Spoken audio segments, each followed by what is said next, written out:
C'est une nouvelle vague de plus d'une vingtaine de présumés voleurs, sémant la terreur et la désolation dans la ville de Kalemi, interceptée par les forces de sécurité qui a été présentée ce lundi 13 janvier 2025 au vice-gouverneur Kabomo Longo Isidore par la police nationale congolaise. Parmi eux se trouvent ceux faisant partie d'une association de malfaiteurs et d'autres qui opéraient à Mamba, au quartier Joseph, à Moukoukou et sur la place Kisseboué. Ce jeune homme a été même surnommé général par ses acolytes. C'est là au regard d'actes répréhensibles qu'il posait sur les paisibles citoyens en les dépouillant de tous leurs biens. Certains d'entre eux font également partie de ceux qui ont été dernièrement libérés par le ministre Constant Moutamba lors de sa récente visite à Kalemi. Le vice-gouverneur Kabomo Longo Isidore, qui a félicité les services de sécurité pour cette moisson, n'est pas allé par les dos de la cuillère. Ces présumés voleurs doivent répondre de leurs actes devant la justice et subir la rigueur de la loi.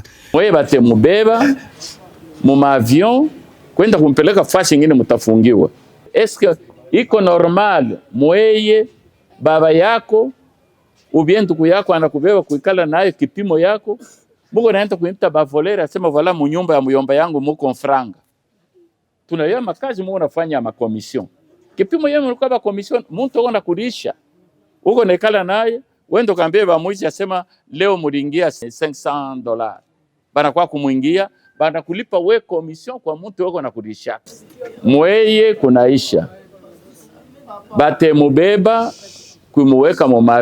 Le ministre provincial de l'Intérieur, Kassongo Saloumou Johnson, revient ici sur l'arrestation de ces présumés voleurs en appelant tout de même la population à la collaboration avec les services de sécurité afin d'éradiquer les phénomènes de banditisme, non seulement dans la ville de Kalemi, mais également sur l'ensemble de la province du Tanganyika. Il y a ceux qui sont du quartier Joseph, dernièrement qui étaient en mission, en exécution.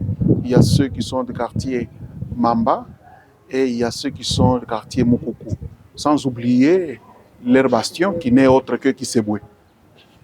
C'est comme ça que le service a été à l'œuvre et nous avons mis la main sur tous ces gens et nous avons voulu les présenter devant l'autorité provinciale. Le regret que nous avons, c'est celui de constater parmi les gens que nous avons arrêtés, il y a ceux qui ont été encore présentés la fois passée. C'est-à-dire, nous n'allons pas dans la même longueur d'onde avec la justice. Les gens qui sont aux aveux, arrivés à la justice les libère. Et 2 jours ou 3 jours seulement après, ils tombent encore dans nos filets. C'est comme ça que nous allons demander à nos compatriotes qui sont au parquet qu'ils travaillent aussi avec les mêmes soucis que nous avons.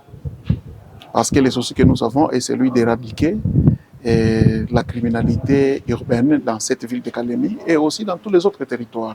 Notons que le gouvernement provincial, sous le leadership du gouverneur Christian Kitunga Mouteba, est véritablement engagé dans la lutte contre la criminalité tant dans la ville de Kalemi qu'à l'intérieur de la province afin que le Tanganyika reste pour toujours un havre de paix.